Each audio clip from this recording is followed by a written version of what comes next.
If you've got a 1967 Mustang, you've probably seen parts catalogs make a distinction between early and late model 67 Mustang. Several things about the 67 changed during the course of the year. In this video, I'll show you exactly which parts changed and how to spot them.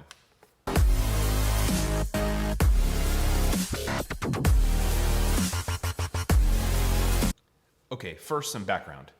The notion that there's only two variations of a 67, early and late, is incorrect.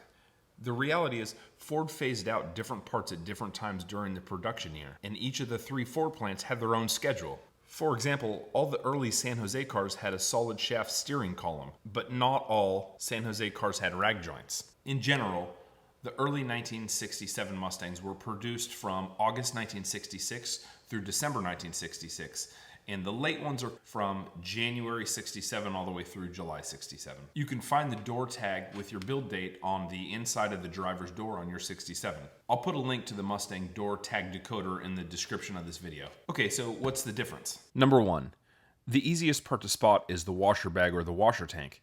These early cars had a black bag that hung from the inner fender, just like mine does here. You can see the original FOMOCO badging, which stands for Ford Motor Company. The late 1967 Mustangs had a foreign plastic container, like this example here. Number two, the fuel line and the brake line routing. Early 1967 fuel lines were one piece, and they ran along the side of the frame rail and the transmission tunnel.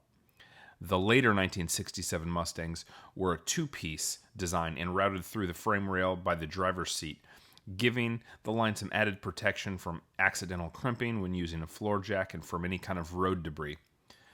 For the brake line, the change happened in early February of 67, where the difference is they started routing the line above the steering column versus under the steering column. Number three, steering linkage.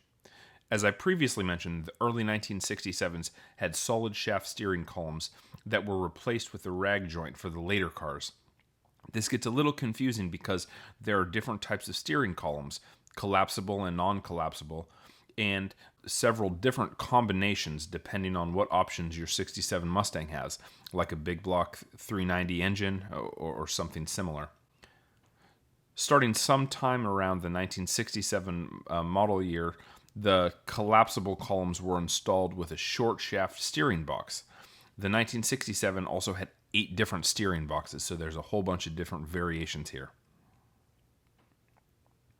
Number 4, door and deck lid hinges. These items changed during the year as a mid-year revision to go to the 68 style hinges. As you can see, mine are the early style hinges. Here's what the late 1967 hinges look like. I've got the old style trunk hinges as well. Here's the torsion bar and all the old style setup running through under the deck lid.